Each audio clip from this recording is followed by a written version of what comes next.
Hola, nosotros somos del Instituto Tecnológico Superior de Cintalapa, el equipo número 2, y en este video le expondremos sobre lo que es el manual de agua potable, alcantarillado y saneamiento en alcantarillado sanitario, lo que viene siendo el manual de Semarnat. Nosotros contamos con los integrantes, los que son Jorge Naín, Diego Alberto, Jennifer, Juan Carlos, Freddy Ulises, Rosenberg, Freddy Alexis, Víctor Ezequiel, su servidor, Obed López Cruz, Ezequiel Velázquez, José Armando, Fernanda Guadalupe y Suri Sadaí. Bueno, como introducción, en el desarrollo de las localidades urbanas, sus servicios en general se inician con un precario abastecimiento de agua potable y van satisfaciendo sus necesidades con base en obras escalonadas en bien de su economía. Como consecuencia se presenta el problema del desalojo de las aguas servidas o aguas residuales. Se requiere así la construcción de un sistema de alcantarillado sanitario para conducir las aguas residuales que produce una población, incluyendo el comercio, lo que son los servicios y la industria a su destino final.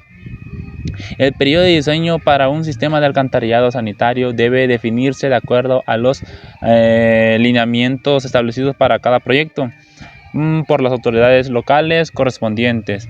Pues todo esto y más veremos a lo largo de este video. Bueno, ¿qué son las redes de atargias o redes de atargias? La red de atargias tiene por objeto recolectar y transportar las aportaciones de las descargas de aguas residuales domésticas, comerciales e industriales hacia los colectores e intersectores.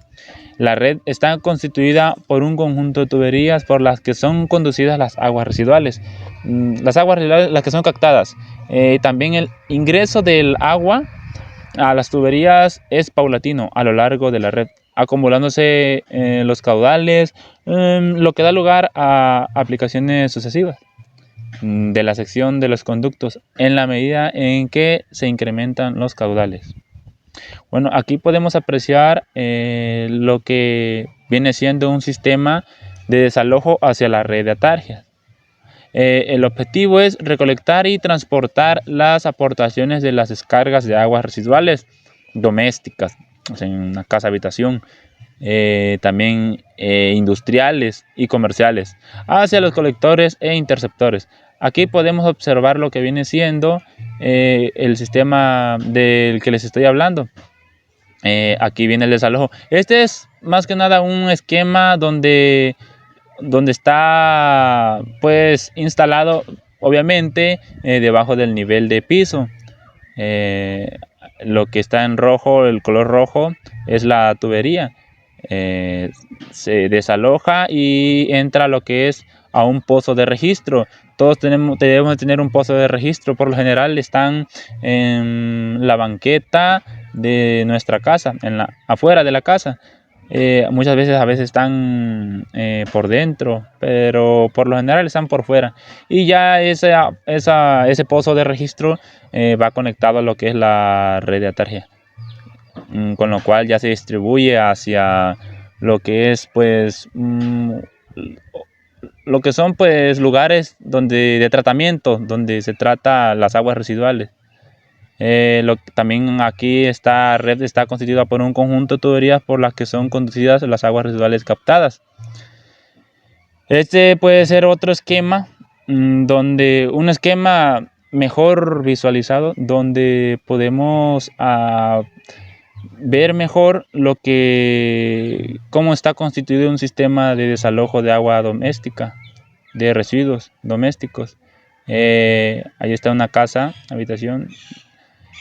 Por lo cual las tuberías obviamente tienen que ir por debajo del nivel del suelo, y todas esas se van a una fosa, a un pozo, donde pues ahí llegan las aguas residuales y ya conecta a la red de atargias.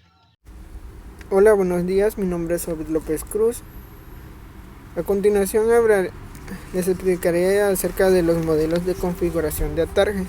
Nos dice que primeramente el concepto de la red de atarjes nos dice que tiene por objeto recolectar y transportar las aguas residuales o las descargas de aguas, ya sean domésticas, las comerciales y las industriales, para conducirlos a los caudales y asimismo se acumulan en los colectores o en los emisores.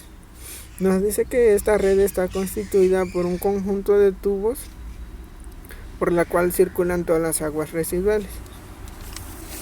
También tenemos que el trazo de la tarjeta de atarje generalmente se realiza conociendo el eje longitudinal de cada una de las calles y también la ubicación del terreno o para enfrente de los lotes. Nos dicen que los tipos de los trazos que son más usuales o más comunes son los trazos de bayoneta, los de peine y los combinados.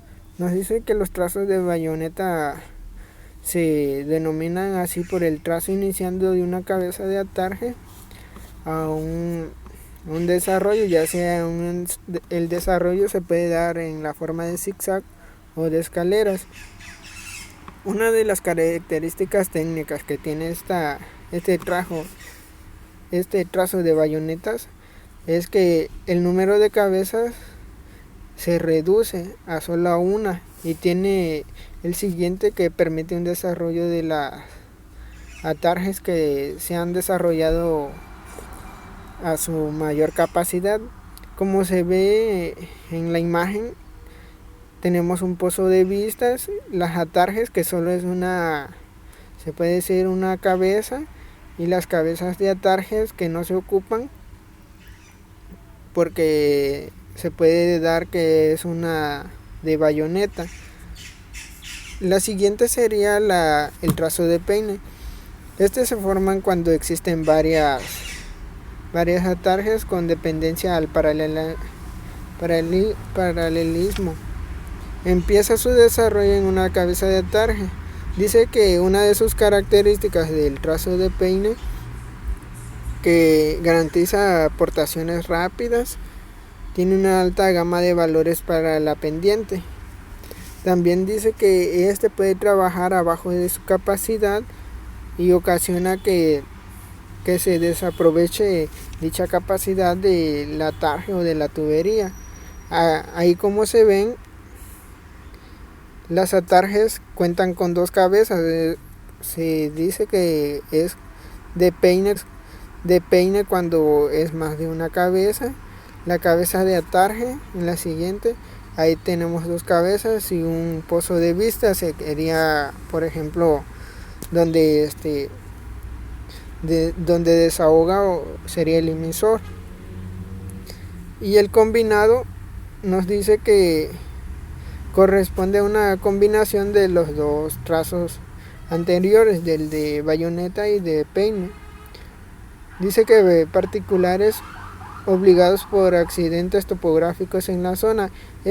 Nos dice que ya depende del tipo de terreno topográfico, nos debemos de adaptar. Si el terreno solo nos pide de bayoneta, pues se instalará solo uno de bayoneta, o si el terreno es muy defectuoso y tiene que entrar el combinado, ahí es donde entran los dos tipos de trazos de atarjes.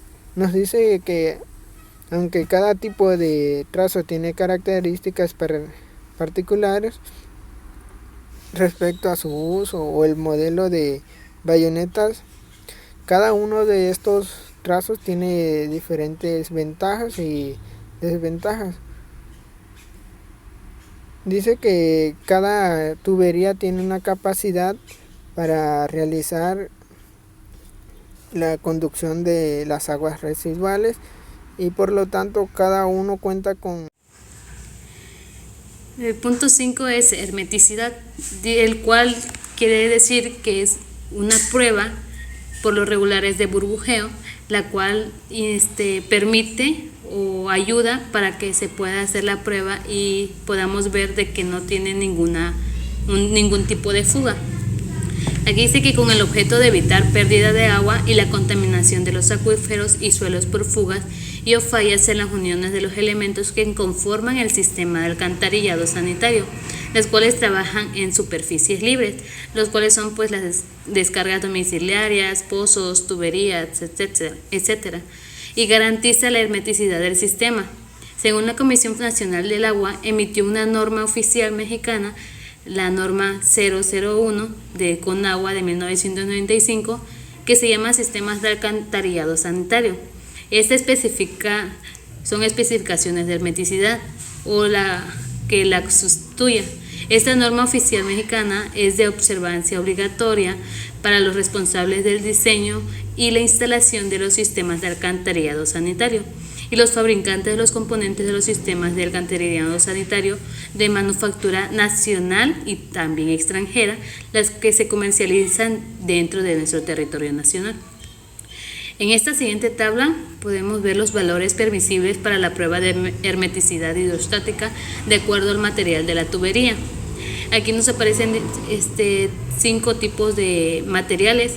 El primero es el fibrocemento, también el concreto simple, concreto reforzado, el de PVC, PE y PRFV, acero y al carbono también.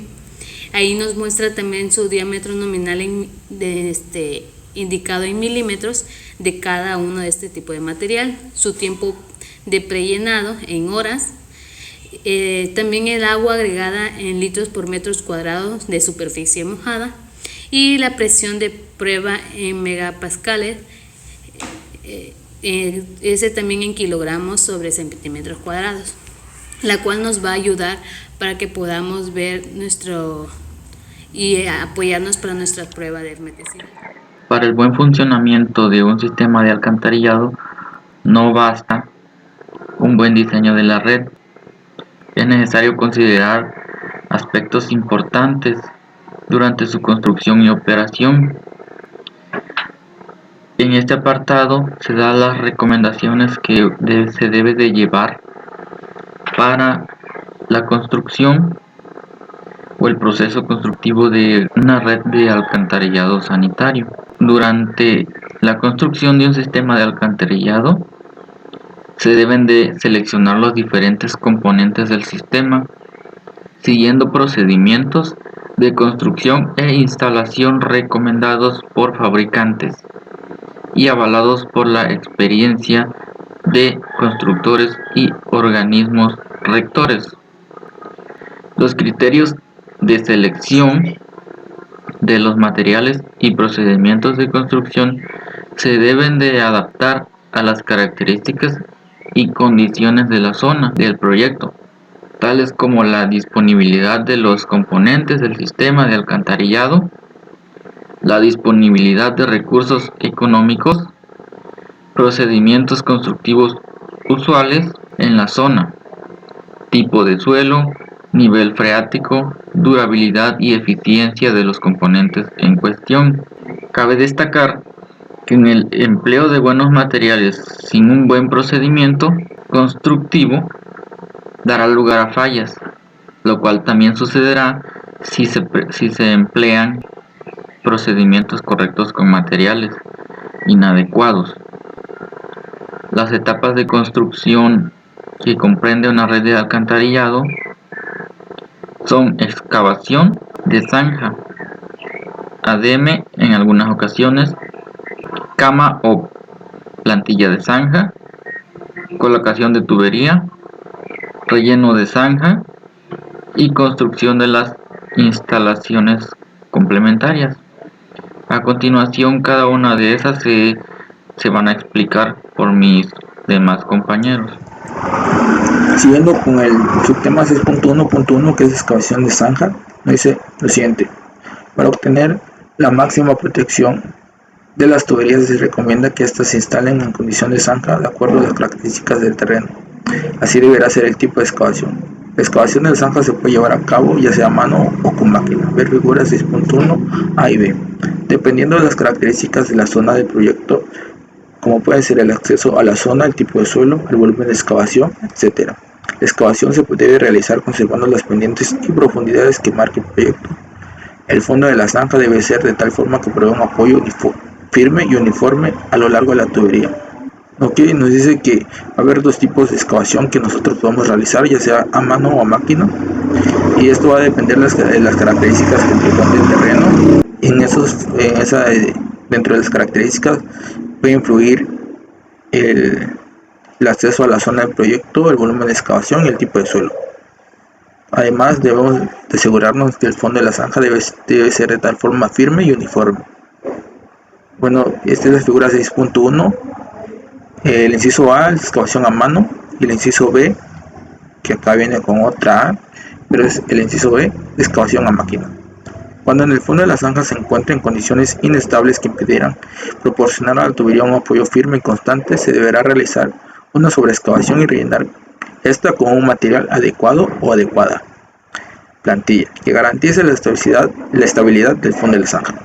Ok, cuando nosotros lleguemos ya al fondo que nos indica nuestro plano y pues el fondo no sea de tal manera firme, pues nosotros debemos excavar un poco más o sobreexcavar, y el espacio que quede de esa excavación la debemos rellenar con material mejorado para que de tal manera el fondo pues ya quede firme y estable y pueda recibir a la tubería.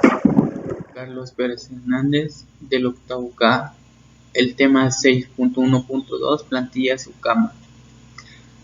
Dice que consiste en un piso de material fino colocado sobre el fondo de la zanja que previamente ha sido arreglado. Dice que el ancho de esta plantilla o cama será cuando menos igual al 60% de su diámetro exterior de la tubería, o el recomendado por el fabricante.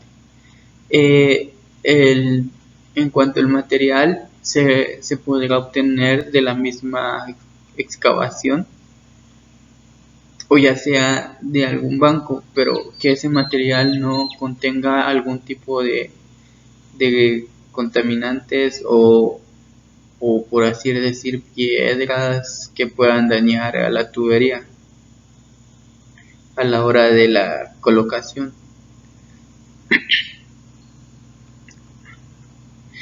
Dice, deberá excavarse cuidadosamente las cavidades o conchas para alojar la campana o copia de las juntas de tubo, y que el espesor de esta será de 10 centímetros y el espesor mínimo sobre el eje vertical de la tubería será de 5 centímetros. Bueno, en caso de instalar tubería de acero, si la superficie del terreno lo permite, no será necesario una plantilla. En caso de tubería de polietileno, no se requiere de colocación de plantilla en cualquier material excepto en roca. Bueno, en caso del polietileno dice que si el suelo después de la excavación es un material firme, sin rocas, sin basuritas o cosas así, entonces no se va a requerir de ese material, sino será directamente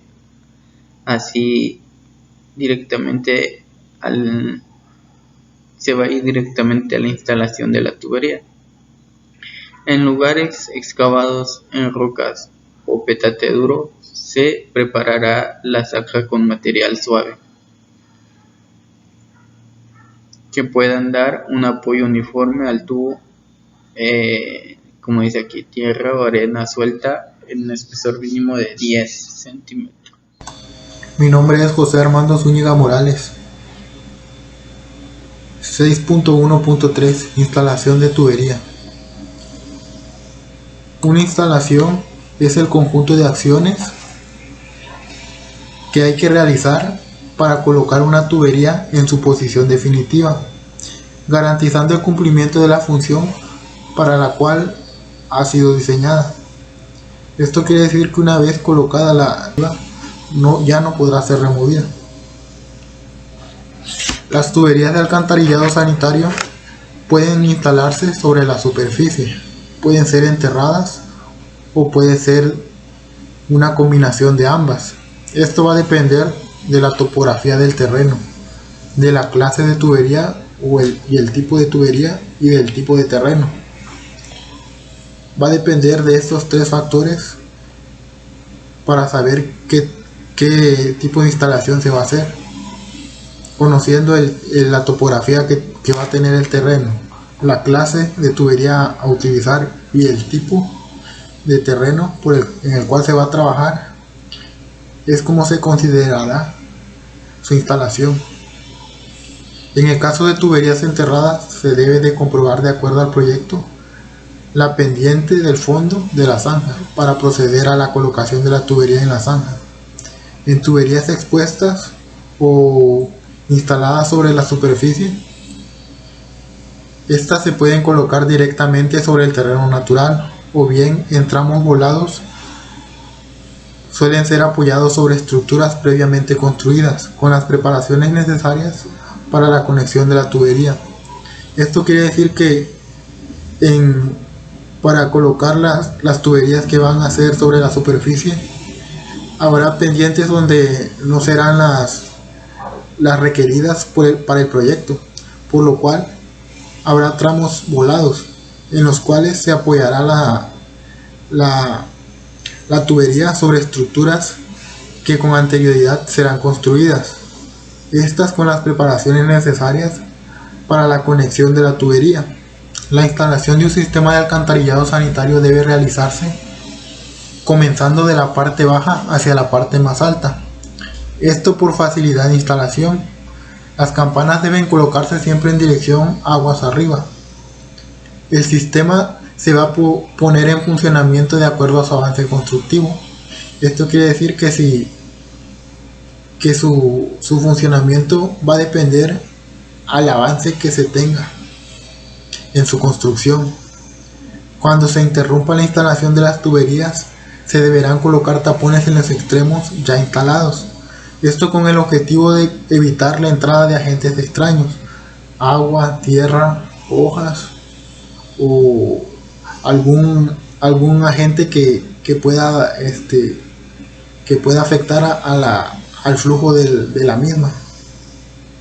El tipo de acoplamiento o junteo de la tubería va a depender del tipo de material elegido.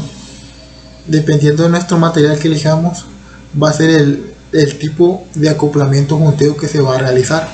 De acuerdo a la técnica de instalación recomendada por cada fabricante, también de esto va a depender el tipo de acoplamiento a la técnica que recomiende cada fabricante de cada material elegido. A continuación se hace una descripción de los procedimientos de instalación según el tipo de material de la tubería que se vaya a utilizar.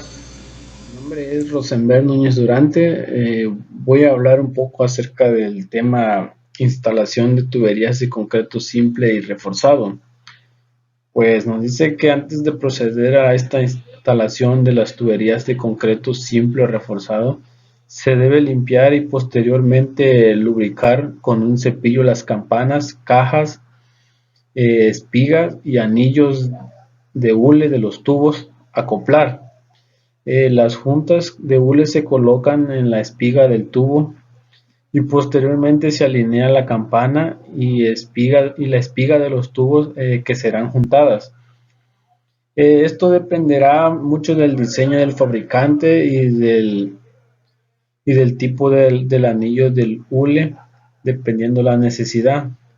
Esto se puede lubricar el anillo o la campana o ninguno de los dos. Dentro de las juntas de hule más común utilizados, pues se encuentran las siguientes, como son el autolubricante o el ring de gota o de cuña, que son las más utilizadas. Pues el procedimiento de acoplamiento, esto dependerá mucho del tamaño de las tuberías. En tubos pequeños, el procedimiento es acuñar una barra contra una tabla colocada horizontalmente. Esto va cruzada al lado del acampanado del tubo.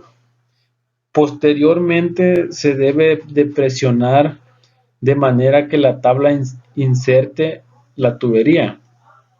En tubos medianos se utilizan dispositivos mecánicos a lo largo de la tubería, los cuales son asegurados de una sección del tubo instalado varios tramos atrás y unidos por un tablón atravesado. Pues por fuerza mecánica las juntas es llevada a posición de unión de los tubos. En los tubos grandes se debe colocar una viga en un tubo instalado. Algunas secciones atrás a esta viga se le une otra mediante algún jalador mecánico, de manera que ésta tenga apoyo y que por fuerza mecánica la punta sea llevada a la posición de la unión de los tubos. Pues aquí tenemos una imagen donde se ve reflejado lo que expliqué primeramente sobre donde se debe limpiar las tuberías, las campanas y las cajas y espigas. Como bien ahí vemos cómo va el procedimiento de limpieza de cada una de las partes mencionadas, para que la tubería tenga una mejor unión y no pueda haber fugas dentro de ellas. También para la instalación de las tuberías de concreto, es muy importante tener en cuenta los siguientes conceptos, como son que la tierra del área de la zanja desde la plantilla al eje medio de la tubería que sea proporcionada por un soporte importante al tubo y que reduzca el esfuerzo del tubo. También un encamado suelto sin compactar directamente bajo el inverso del tubo. Significativamente esto reduce la tensión y el esfuerzo del tubo. También como los materiales de instalación y los niveles de compactación debajo del eje medio de la tubería tienen un efecto importante en los requerimientos estructurales del tubo. El suelo en esas porciones del encamado y el área del acostillado del eje de la tubería, el tubo a la parte superior del lomo del tubo tiene un efecto significativamente sobre la tensión del tubo.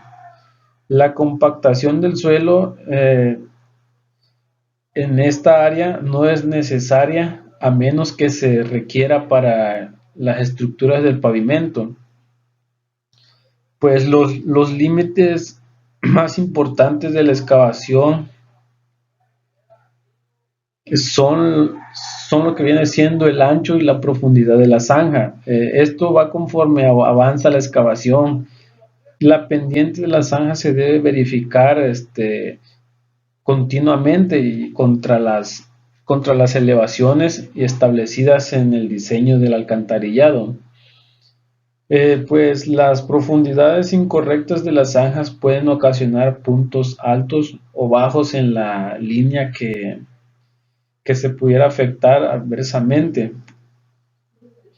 La capacidad hidráulica del alcantarillado y el requerimiento de una corrección o mantenimiento adicional después de terminar la línea.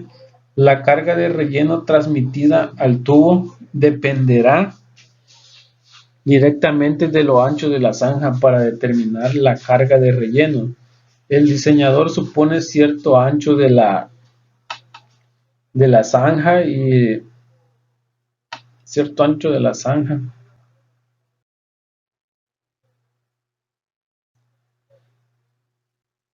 Para luego, seleccionar la resistencia del tubo capaz de soportar esta carga. Si el ancho de la zanja construida excede al ancho adoptado en el diseño, el tubo estará sobrecargado, que posiblemente estructuralmente dañado. Esto debido a que las cargas de relleno y los requerimientos de resistencia del tubo están en función del ancho de la zanja. En los planos o dibujos estándar se establecen anchuras máximas de la zanja, en donde no se indiquen los anchos de la zanja máxima en cualquiera de los documentos. Estos anchos de zanjas deberán de ser lo más estrecho posible, con un espacio lateral libre o lo suficientemente para asegurar una correcta compactación del material de relleno a los lados de los tubos, lo cual debemos de mejorar la compactación al colocar los tubos, ya que es muy importante para que no pueda ocasionar problemas. El tema 6.1.3.2, instalación de tuberías de fibrocemento tipo de unión, nos dice: el tendido se hará colocando la tubería en el fondo de la zanja de manera que apoye en su cuadrante inferior toda su longitud en una cama de material seleccionado. Antes de proceder a la instalación de la tubería de fibrocemento, se debe de limpiar y posteriormente lubricar las espigas y anillos de hule de neopreno de los tubos a instalar, como se mira en esta parte. Se debe de lubricar la parte de la espiga y el anillo, que es el de hule, que es de neopreno, para que al momento de introducirlos en lo que viene siendo el cople o la campana, entren de una manera fácil y no con un gran esfuerzo. Los anillos de hule se colocan dentro de las ranuras del cople y posteriormente se alinea el cople y la espiga del tubo a acoplar, como en esta figura. El cople ya viene con unas ranuras especiales para lo que vienen siendo los anillos de hule. Entonces en esas ranuras es donde se debe de colocarle el hule de tal manera que queden fijas y no se muevan al momento de introducir la espiga. En cada unión o junta se debe de comprobar la correcta posición de los anillos para los diámetros de 150 milímetros a 1050 milímetros, haciendo girar el cople y recorriendo perimetralmente el escandillón a los 360 grados, como en esta figura. Al momento de unir las dos espigas o los dos tubos por medio de un cople, con el escandillón se tiene que por así decirlo, darle la vuelta a todo el tubo de tal manera que pueda mover el hule para que quede de una manera correcta, haciendo presión a la espiga, tanto de este lado como de los dos lados donde se vaya a unir el tubo por medio de un cople. En tuberías mayores a 2000 milímetros es recomendable utilizar equipo mecánico tal como gato de escalera, gato super simplex, tirfor, etc. En diámetros mayores o iguales a 500 milímetros se puede realizar la instalación con ayuda de maquinaria de construcción con capacidad suficiente de acuerdo al diámetro de tubería por instalar. El tema 6.1.4, rellenos de la zanja, dice que se debe llevar a cabo considerando las recomendaciones del fabricante de la tubería, ya sea rígido o flexible. También se llevará a cabo una prueba de hermeticidad con la norma con agua 001 vigente. Dice que en ambos casos el relleno debe realizarse tan pronto sea instalada y probada la tubería. De esta manera podemos disminuir el riesgo de que la tubería sufra algún desperfecto.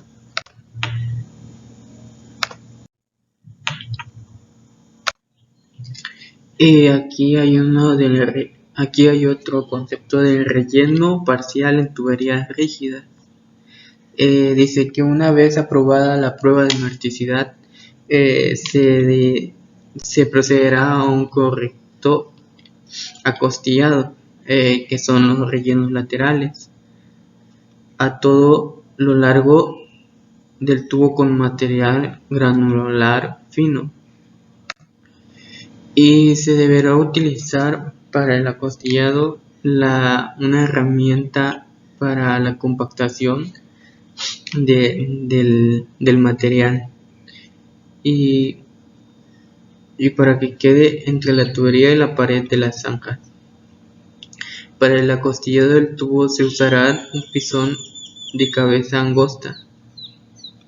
El relleno se continuará hasta la mitad del tubo con el mismo material granular fino, compactándolo en capas que no excedan de 15 centímetros de espesor, utilizando un pisón de cabeza plana o un apisonador mecánico. También dice que el material utilizado deberá ser compactado en un 88 al 93% de la prueba Proctor estándar. Y en este caso, si la empresa encargada de supervisar los trabajos detectan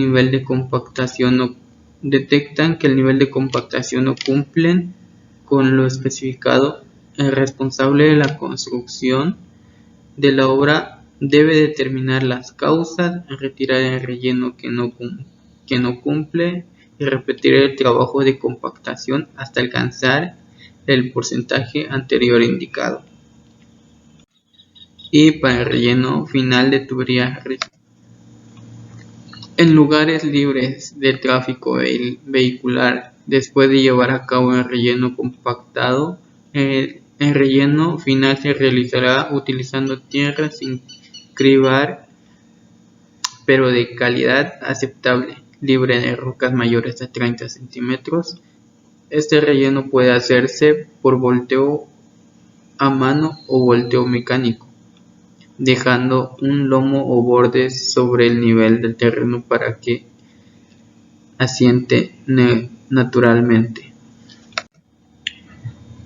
Si la excavación se hace en calles pavimentadas, todo el relleno deberá ser compactado de 88 a 93% de la prueba Proctor estándar, con material cribado de la excavación o material traídos de banco, como el tepetate. Y ahí hay una imagen donde podemos ver el proceso del relleno de zanjas. Mi nombre es Fernanda Guadalupe Toledo Santiago y voy a explicarles acerca de las instalaciones de la tubería de PVC. Al igual que las tuberías anteriores, estas se deben de limpiar y lubricar antes de instalar las campanas, espigas y anillos de hule en los tubos a acoplar. Posteriormente se introduce el anillo del hule dentro de la ranura de la campana del tubo, para posteriormente colocar los tubos dentro de la zanja y alinearlos dejándolos listos para acoplar. El acoplamiento se realiza en la siguiente forma. En diámetros de hasta 15 centímetros, el acoplamiento se hará manual. Para diámetros de 25 a 40 centímetros, se hará con un taco de madera y una barreta con la cual se hace palanca. En diámetros medios de 45 a 107 centímetros, la instalación puede hacerse con la ayuda de dispositivos mecánicos de 1 tonelada de capacidad y 2 tramos de cadena o cable de acero con ganchos, unidos por un tablón atravesado y por presión tirándolos en ellos. Los tubos son llevados a su posición en una unión. En esta figura, las tuberías de PVC muestran los primeros pasos, que es limpiar y lubricar los tubos.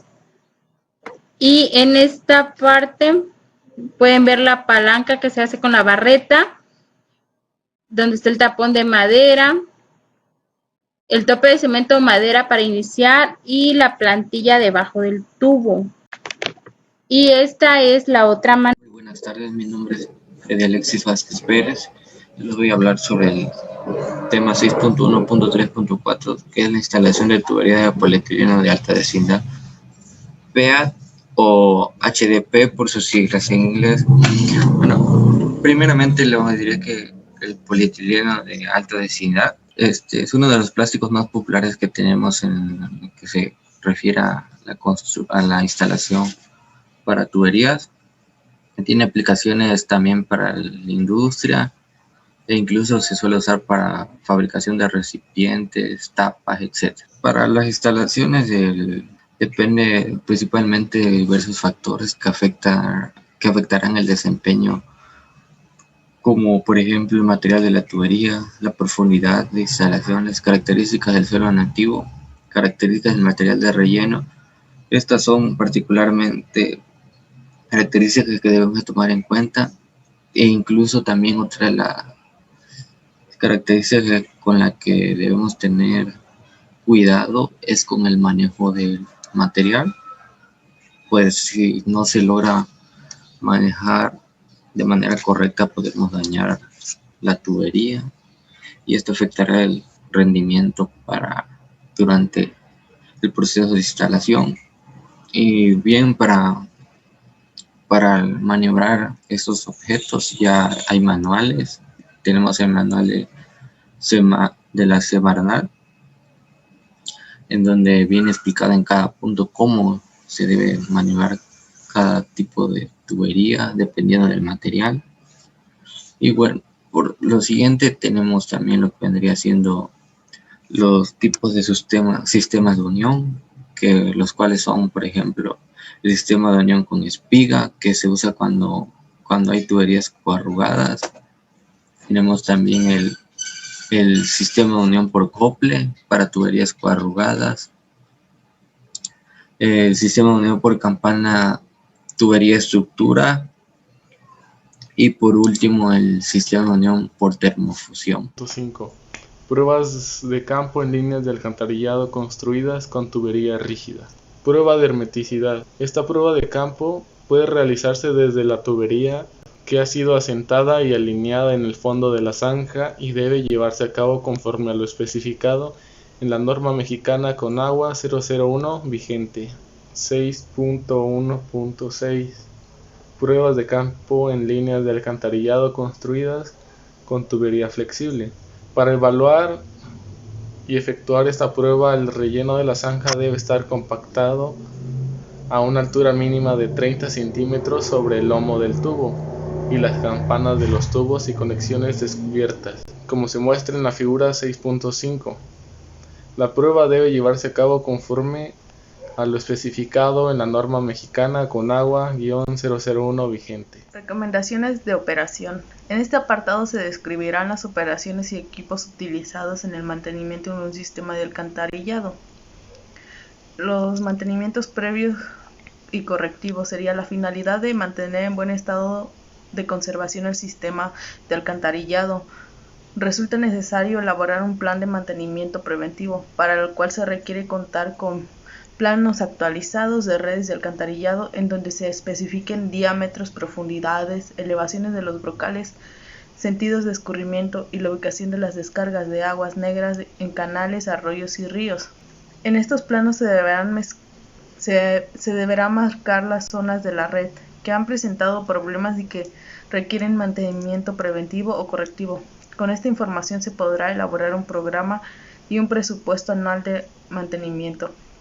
El mantenimiento preventivo puede comprender las siguientes acciones: inspección periódica, lavados, limpieza con equipo manual e hidroneumático, acarreos. En conclusión, el sistema de alcantarillado está integrado por todos o algunos de los siguientes elementos: atargias, colectores, intersectores, emisores, plantas de tratamiento, estaciones de bombeo, descargas final y obras accesorias. El destino final de las aguas servidas podrá ser previo tratamiento, desde un cuerpo receptor hasta el reuso de la recarga de acuíferos, dependiendo del tratamiento que se realice de las condiciones particulares de la zona de estudio.